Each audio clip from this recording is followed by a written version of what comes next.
Tamil Nadu is an incredible state. It has more than 7,800 DPIIT registered startups. And these startups are supported by 140 plus incubators and accelerators across the state. The state also has consistently ranked among the best performer states in the state startup ranking since 2019.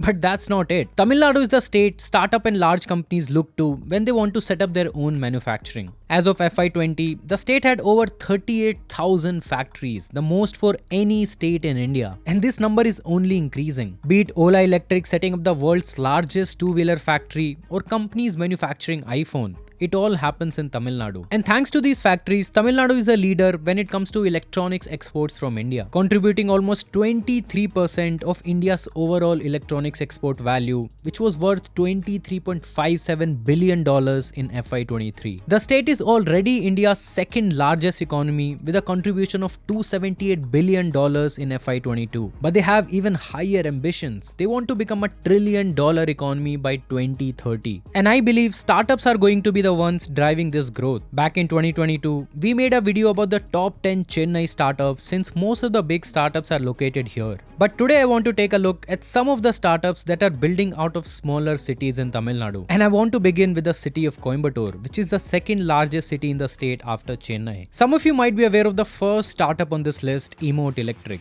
We had covered them in our top 10 Indian EV two-wheeler startup video back in 2022. The company was officially incorporated in 2019, but Pranav Singanapalli has been working on the company since 2011 when it was called eMotion Motors. At the time, there was no update on when they would be releasing their Surge motorcycles, which are supposed to be India's first geared electric motorcycles, or what they would cost. So we reached out to Pranav to get you some answers, and we have some good news. They are planning to launch these motorcycles as early as mid-2024. In fact, these motorcycles are already available for pre-order on their website, and they have received more than 1,000 pre-orders. But here is the best part. These motorcycles will have a range of 600 km per charge. And Pranav claims this is the highest among any electric two-wheeler in India. That is impressive, but it also got me curious. How did a tiny bootstrap startup out of Coimbatore able to achieve such an amazing feat when companies like Ola Electric and Ather, who have raised millions of dollars, have failed to do so? Turns out that they are using 3 battery packs in their motorcycles, with each battery pack capable of providing a 200 km range. Their Surge motorcycles come in two variants, Surge 6K and Surge 10K, each of which are expected to be priced at 1.5 lakh rupees and 1.8 lakh rupees each.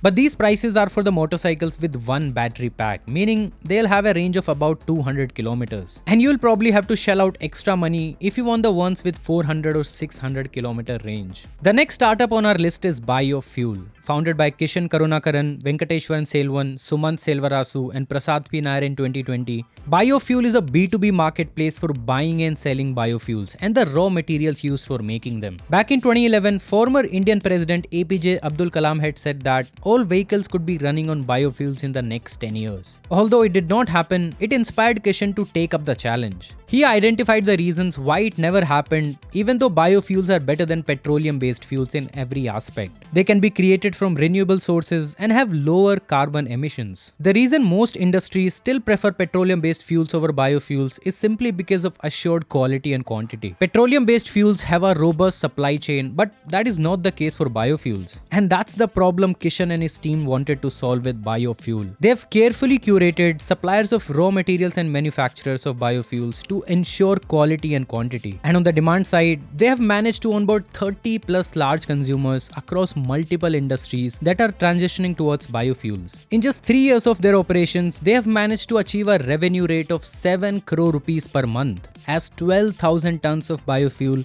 gets bought and sold through their platform every month. Coming up next, we have D2C personal care brand Juicy Chemistry. While Megha Asher was buying organic skincare products to treat her acne, her husband Pritesh noticed that most of the ingredients mentioned on the back were actually petroleum based, which came as a shock to them. So in 2014, the husband-wife duo decided to start Juicy Chemistry. They set up a manufacturing facility right here in Coimbatore to start selling their own organic skincare and hair care products. We wanted to get more details about their operations, so we reached out to Pritesh. He told us that they had been operating profitably until 2021. That's when they raised their big funding round worth $6.3 million.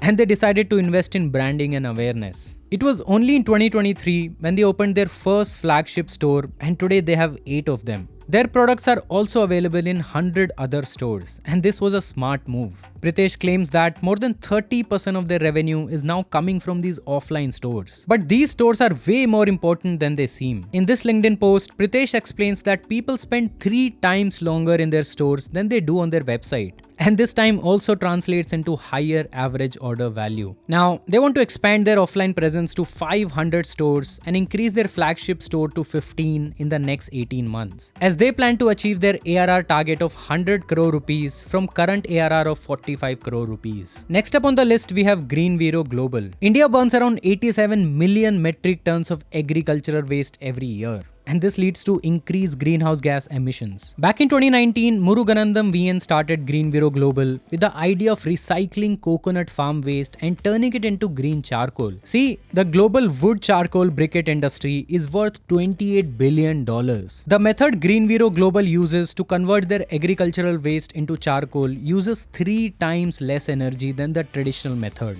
and emits significantly less carbon dioxide when burned. They have found a way to turn agricultural waste into a business opportunity while also having a positive impact on the environment. And that's the reason the company was one of the winners of National Startup Award 2024 in the Sustainability Champion category. They've already partnered with 1,000 farmers in the Coimbatore region to procure their farm waste, which is then converted into green charcoal and exported to countries like the US, UK, Australia, Turkey and the UAE. Up next, we have agri-tech startup Farm Again. Back in 2010, Benjamin Raja was working at Honeywell in the US. Once when he had come back to his hometown in Tamil Nadu, he met his school friend who had taken up farming. After visiting his farm, Benjamin was surprised to notice that his friend was using 1,000 liters of water when only 100 liters was needed. And because of this, his farm yield had dropped, but his friend could not figure out what was wrong. And that was the case with most farmers in India. They did not have access to the right information, and the concept of precision farming did not exist. Benjamin had an idea. Why not create IoT devices that could monitor and deliver the right amount of water and fertilizers on the farms as and when needed without much intervention from the farmers? With that in mind, Benjamin started Farm Again in 2012 by building his own devices and started experimenting on his farms with watermelons. This IoT-based autonomous farming system helped him yield 5 times more watermelons on his farm than an average farmer. And it also saved him a lot of water. Soon the word spread and more farmers wanted to get their hands on this technology. Today, more than 3,500 farmers are using Farm Again's technology to irrigate and fertilize their farms across India while improving their yields. Moving on, next we have the D2C maternity wear brand Putchi Maternity Solutions. The company was founded by Deepika Thiagarajan and her husband Thiagarajan Vivek in 2020, when Deepika could not find comfortable and stylish maternity clothes for herself. She started Putchi as an Instagram page, which she used to sell the maternity clothes she designed herself and manufactured at a local unit. It was after she had gotten enough orders to validate her little idea that she started her own website and set up her own manufacturing unit right here in Coimbatore. What started with just 60,000 rupees and an Instagram page has now turned into a huge maternity clothing brand, making 5 crore rupees in revenue every year. Until August of last year, Putchi was only selling their own brand. But since then, they have also onboarded small-scale maternity and children's clothing brands led by fellow moms in the region. Coming up next, we have Thanjavur-based VSafe. Founded by Viknesh Vadivel, Amrita Ganesh and Satish in 2020, VSafe is making smart lockers and door locks for their customers. And when we first heard about VSafe, we thought they must be simply importing different parts, assembling it here and selling them. But Viknesh told us that everything they do, from designing to manufacturing of their smart lockers, happens right here in Thanjavur, a tier 3 city. They sold the first batch of their products in just 1 week, which generated a revenue of 5 lakh rupees. Now, that might seem a small amount, but Viknesh is confident that they will be able to 10x this number in the next financial year.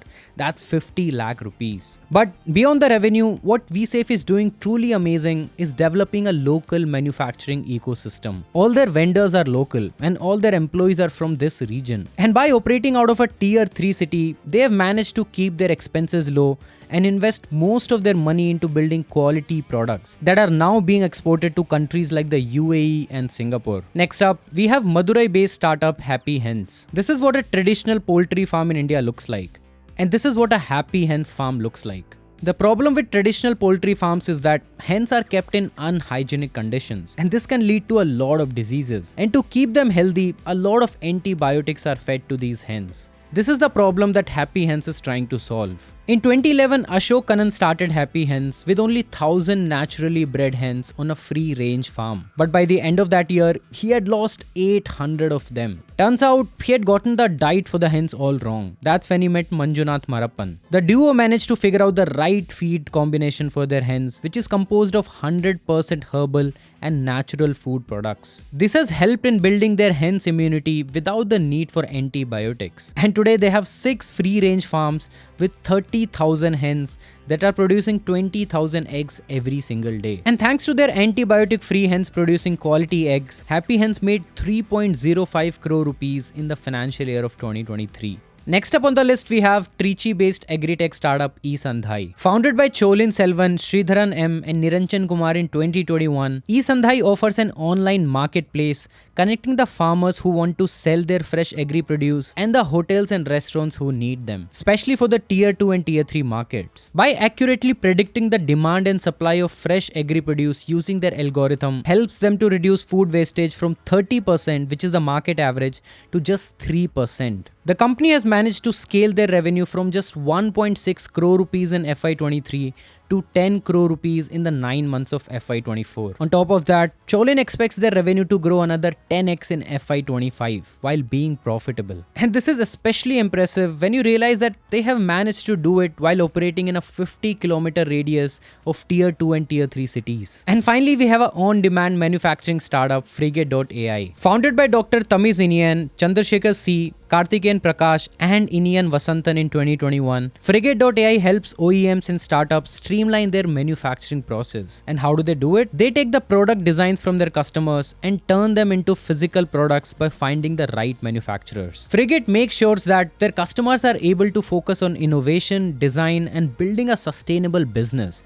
by taking away the headache of finding the right manufacturer, ensuring quality, and keeping the project on schedule. They have already managed to onboard 250 plus small and medium manufacturers. And this has helped more than 50 of their customers to manufacture over 1 lakh parts till date, generating a revenue of 1.6 crore rupees in FY23. Alright, that's all I have for you in this video. Feel free to write your thoughts in the comments and I'll see you in the next one.